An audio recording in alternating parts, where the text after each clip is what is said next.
नमस्कार बच्चों, ये वर्ष 2018 में जवाहर नवोदय प्रवेश परीक्षा कक्षा 6 के लिए भाषा परीक्षण के अंतर्गत आए हुए 5 अपठित अनुच्छेद हैं, जिनके प्रश्नों के उत्तर हम कम से कम समय में देने का प्रयास करेंगे और आप भी हमारे साथ अभ्यास करेंगे। तो शुरू करते हैं इस अनुच्छेद से। एक समय एक गधा जंगल में रहता था। उसे एक दिन एक शेर की खाल मिली। उसने उसे पहन लिया और गर्व से जंगल में भागने लगा। जब पशुओं ने उसे देखा तो डर से भागने लगे। उन सब ने सोचा कि गधा सचमुच ही एक शेर है। एक दिन इस गधे को एक लोमड़ी मिली। लोमड़ी भी डरी और भाग गई। गधा अन्य पशुओं की प्रतिक्रियाएं देखकर इतना खुश हुआ कि वह चुप न रह सका। वह अपने नए वेश को भूल गया और रेंकने लगा। ज्यों ही लोमड़ी ने उसका रेंकना सुना, वह वापस लौट आई। सभी पशु अब समझ गए कि वह शेर नहीं है, बल्कि शेर की खाल में गधा है। गधा अपनी जान बचाने भागा।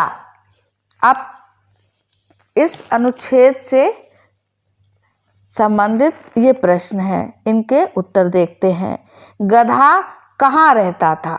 तो गधा जंगल में रहता था। ऑप्शन ए, दो, इसका उत्तर जो है वो दूसरा विकल्प जो है वो सही है, जंगल में। गधे को गर्व क्यों हो रहा था? तो इसमें देखिए, उसके बहुत मित्र बन गए थे, गलत। दूसरे पशु उसे सम्मान दे रहे थे, गलत। वह सुंदर दिखाई पड़ रहा था, ये भी गलत। क्या था? गधे को गर्व क्यों हो रहा था? अन्य पशु उसे शेर समझ रहे थे। तो इसका उत्तर पहला, नंबर 1, ये सही है। अनुच्छेद में किस पशु का उल्लेख नहीं है? तो यहाँ चारों ऑप्शन पढ़िए और आपने इस अनुच्छेद में किसका नाम नहीं सुना जो यहाँ पर है? तो देखिए, लोमड़ी, शेर, गधा, इन तीनों का नाम इस अनुच्छेद में है किसका नहीं? जेब्रा का। तो यहाँ पर आपका उत्तर होगा ये तीसरा। रेंकना किस पशु की आवाज को कहा जाता है? तो कौन रेंका था? रेंकने लगा कौन? गधा। तो इसमें ऑप्शन है 4 जो है 4 नंबर पर जो विकल्प दिया है, यही इसका आंसर सही है। गधा क्यों भाग गया? तो गधा क्यों भाग गया? गधा अपनी जान बचाने भागा। तो यहाँ पर ऑप्शन देखिए, अपनी जान बचाने भागा, दूसरा ऑप्शन इसका सही है। फटाफट हम अगले अनुच्छेद पर पहुँचते हैं और उसको ध्यान से पढ़ते हैं। एक हाथी दिन के 16 से 18 घंटे खाना खाते हुए बिताता है। एक पूर्ण विकसित हाथी प्रत्येक दिन 137 किलोग्राम से अधिक खाना खा सकता है। हाथी शाकाहारी पशु है।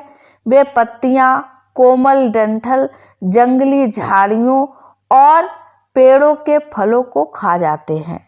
भारतीय हाथी बांस के पौधे खाना पसंद करते हैं। हाथी भोजन और पानी के लिए खोदने तथा पेड़ों की खाल चीरकर अलग करने के लिए अपने दांतों का उपयोग करते हैं। वे अपनी सूंड का उपयोग भोजन को अपने मुंह में रखने के लिए करते हैं।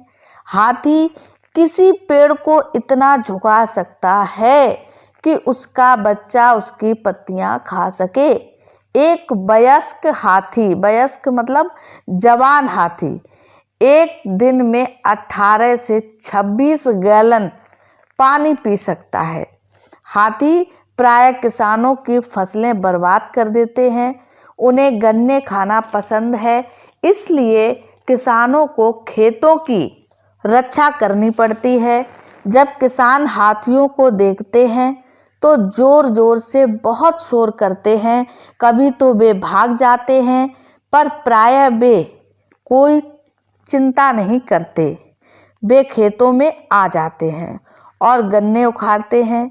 हमें अपने वनों की रक्षा करनी होगी ताकि हाथियों को उनका भोजन वहीं मिल जाए, तब वे खेतों में नहीं घुसेंगे और फसलों को नष्ट नहीं करेंगे। मनुष्यों को और पशुओं को खुशी से साथ साथ रहना चाहिए। तो अब इसके भी प्रश्न हैं, उनको देखते हैं। हाथी एक दिन में कितने घंटे खाने में बिताता है? तो आपने यहाँ पर अंकों में दिया गया है और यहाँ पर शब्दों में दिया गया था 16 से 18 घंटे। तो 16 से 18 घंटे का जो ऑप्शन है वही इसका सही है, यानी कि चौथा विकल्प। हाथियों को शाकाहारी क्यों कहा जाता है? क्योंकि देखिए हाथी जो है वो पत्तियां भी खाते हैं, फल भी खाते हैं और पौधे भी। तो वे पत्तियां, फल और पौधे खाते हैं। बाकी सब में को एक एक चीज लिखी हुई है, जबकि इसमें क्या है, पत्तियां, फल और पौधे खाते हैं। तो ऑप्शन तीसरा इसका सही है। भारतीय हाथी क्या करना पसंद करते हैं? तो भारतीय हाथी क्या करना पसंद करते हैं? ऑप्शन इसका पहला ही सही होगा, गन्ने खाना पसंद करते हैं। ये देखिए, उन्हें गन्ने खाना पसंद है। आगे देखिए, अपनी फसलों से हाथियों को भगाने के लिए किसान क्या करते हैं? तो क्या करते हैं? शोर करते हैं, जोर जोर से शोर करते हैं। इसमें ऑप्शन आएगा तीसरा, यानी शोर मचाते हैं। निम्नलिखित में से नष्ट करना का विलोम शब्द कौन सा है? नष्ट करना का मतलब क्या होता है कि किसी को खत्म कर देना। तो इसका विलोम शब्द का मतलब होता है उल्टा, अपोजिट वर्ड। तो नष्ट करना का अपोजिट वर्ड होगा रक्षा करना। तो ऑप्शन इसमें चौथा सही है। आगे के अनुच्छेद को भी बहुत जल्दी ध्यान से पढ़ेंगे। तुलसी का पौधा अधिकांश भारतीय घरों में उगाया जाता है। इस बूटी से मधुर गंध आती है। इस पौधे की पत्तियों का उपयोग पूजा के लिए होता है और उनमें औषधीय तथा रोगहारी गुण होते हैं। विश्व में तुलसी के कम से कम 150 प्रकार हैं। प्राचीन काल में मंदिरों का उपयोग पथिकों यानी कि राहगीरों के, जो लोग वहां पर मंदिरों में आते थे, विश्राम गृह के रूप में होता था। तुलसी का पौधा मंदिर के बाहर उगाया जाता था क्योंकि इसमें प्यास रोकने का विशेष गुण होता है। जब कुछ पत्तियां जीभ के नीचे रखी जाएं तो थके हुए पथिक जो पानी ढूंढ रहे होते हैं उनकी प्यास कम हो जाती है। तुलसी, जिसका मूल निवास भारत है, 16वीं शताब्दी में पश्चिमी यूरोप पहुंची। यह माना जाता है कि यदि तुलसी के पत्तों का रस शहद के साथ नित्य लिया जाए, नित्य मतलब प्रतिदिन लिया जाए, तो स्वास्थ्य के लिए अच्छा होता है। चाय के लिए पानी उबालते समय यदि कुछ तुलसी की पत्तियां मिला दी जाएं तो इसमें विशेष गंध और स्वाद आ जाता है और यह स्वास्थ्य के लिए भी लाभदायक है। यह आराम भी पहुंचाती है और तनाव दूर करती है। तो इससे संबंधित पहला प्रश्न देखिए, तुलसी के बारे में निम्नलिखित में से कौन सा सत्य नहीं है? यानी जो यहाँ पर ये 4 ऑप्शन दिए हैं उनमें से इस अनुच्छेद को देखते हुए कौन सा ऑप्शन सही नहीं है? तो देखिए, यह सुगंध देती है, ये सही है। यह तनाव दूर करती है, ये भी सही है, ये देखिए लिखा हुआ है। यह स्वास्थ्य के लिए अच्छी है, ये भी सही है, ये देखिए ये लिखा हुआ है। इसका मूल स्थान पश्चिमी यूरोप में है, ये गलत है। मूल स्थान बच्चों कहाँ पर है? इसका मूल स्थान का मतलब इसका मूल निवास भारत है, तो पश्चिमी यूरोप है, ये गलत है। तो सत्य नहीं है यानी गलत है, असत्य है, तो ऑप्शन 4 चौथा विकल्प जो है इसका सही होगा। विश्व में तुलसी की कितनी किस्में हैं? तो बच्चों ध्यान से देखिए, ये लिखा है 150 प्रकार की। किस्में या प्रकार दोनों एक ही बात है। तो 150 प्रकार हैं, तो इसमें तीसरा ऑप्शन सही है। तुलसी के पौधे को मंदिरों के बाहर क्यों उगाया जाता था? तो पथिकों की प्यास नियंत्रित करने के लिए। ये देखिए, क्योंकि इसमें प्यास रोकने का विशेष गुण होता था। जब कुछ पत्तियां जीभ के नीचे रखी जाएं तो थके हुए पथिक जो पानी ढूंढ रहे हैं होते हैं, उनकी प्यास कम हो जाती थी अर्थात प्यास नियंत्रित करने के लिए। तो तीसरे प्रश्न का ऑप्शन ए है। तुलसी का मूल निवास किस देश में है? भारत। दूसरा ऑप्शन सही है। शहद और तुलसी का मिश्रण स्वास्थ्य के लिए हितकर है। शहद और तुलसी का मिश्रण, देखिए तुलसी, हाँ ये रहा, तुलसी के पत्तों का रस शहद के साथ नित्य लिया जाए तो स्वास्थ्य के लिए अच्छा होता है। स्वास्थ्य के लिए अच्छा यानी स्वास्थ्य के लिए हितकर, तो दूसरा ऑप्शन सही है। अब अगला अनुच्छेद पढ़ते हैं, 8वां। सभी मकड़ियां जाले बुनते हैं जिनसे उन्हें 3 कामों में सहायता मिलती है। जालों से मकड़ियों को अंडे संभालने में, छिपाने में और भोजन पकड़ने में मदद मिलती है। बहुत सी मकड़ियां अपने जालों में अंडे देना पसंद करती हैं, जिसमें उनके अंडे एक साथ और सुरक्षित रहते हैं। जाले चिपचिपे होते हैं और इस प्रकार वे भोजन पकड़ने में मकड़ियों की सहायता करते हैं। जब कोई कीट जाले में उड़कर आता है तो फंस जाता है, इधर उधर हिलता है, बाहर निकलने का प्रयत्न करता है, पर ऐसा कर नहीं सकता क्योंकि वह फंस गया होता है। मकड़ी जान लेती है कि कीट फंस गया है क्योंकि उन्हें जाले के हिलने का अनुभव होता है और मकड़ी कीट तक पहुंच जाती है। जालों के बिना मकड़ी वैसे नहीं रह पाती है जैसे वह रहती है।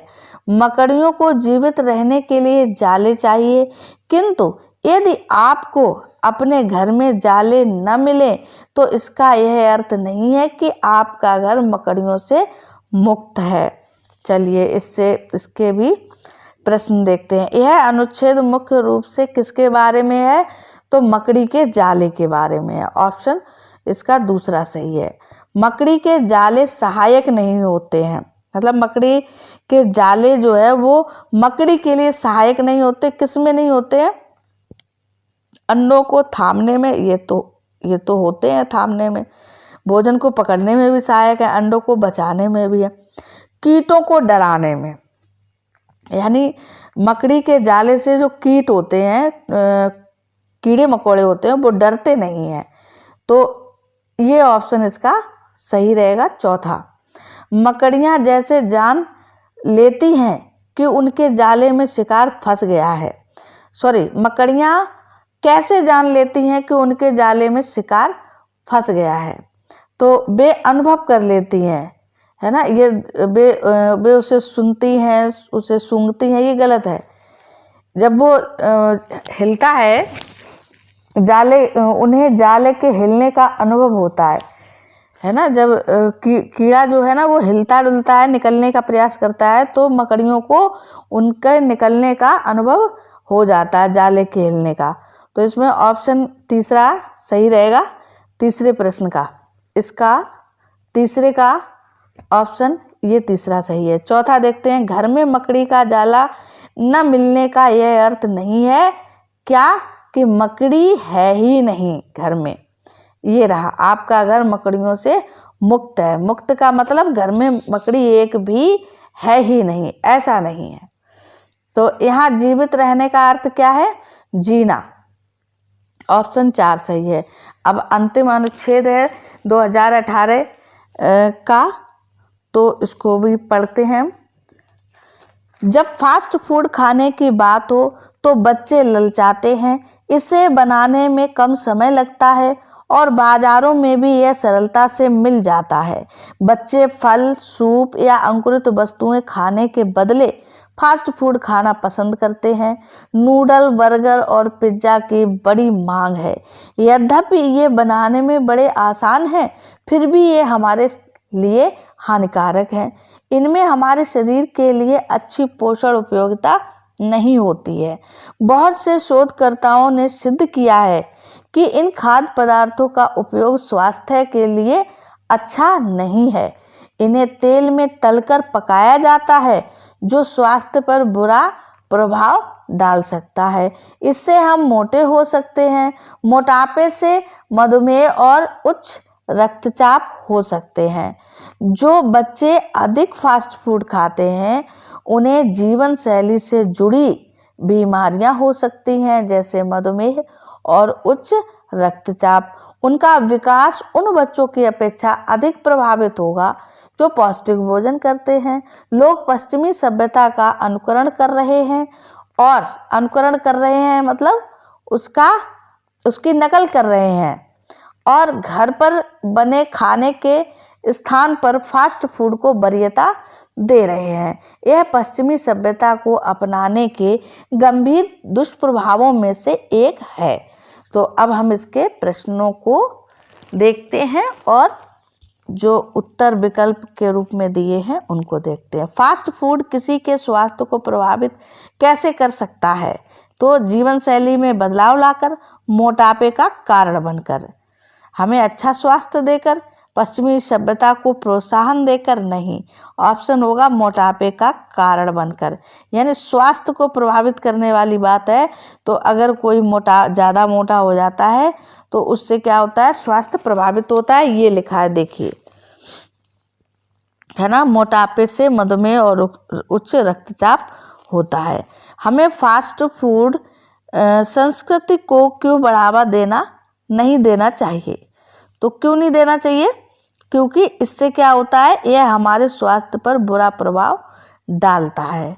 तो ऑप्शन 4 इसका सही है। अनुच्छेद में किस शब्द का अर्थ नकल करना है? तो देखिए यहाँ पर ऑप्शन ए लिखा हुआ है, अनुकरण करना। अनुकरण करने का मतलब होता है नकल करना, यानी किसी को फॉलो करना, सामने वाले को देख के ठीक वैसा ही करना। तो ए ऑप्शन सही है। फास्ट फूड से हो सकता या सकती है, क्या हो सकती है फास्ट फूड से? जीवन शैली से जुड़ी बीमारियां। ये देखिए, जीवन शैली से जुड़ी बीमारियां हो सकती हैं फास्ट फूड, यदि हम बच्चे अधिक फास्ट फूड खाते हैं। तो इसमें ऑप्शन कौन सा है? दूसरा सही है। घर पर बना खाना होता है, कैसा होता है? पोषक नहीं, फास्ट फूड से अच्छा नहीं, फास्ट फूड की अपेक्षा अधिक पौष्टिक होता है, स्वास्थ्यवर्धक होता है। तो ऑप्शन इसमें 3 सही है। तो आपने ये 5 अपठित अनुच्छेद 2018 के इस वीडियो में हमारे साथ सॉल्व किए हैं और इसी तरह के अब हम आगे नेक्स्ट वीडियो में 2017 के 5 अपठित अनुच्छेद उनको भी हल करेंगे नेक्स्ट वीडियो में। इसके लिए आपको हमारा चैनल सब्सक्राइब करना होगा। Thank you.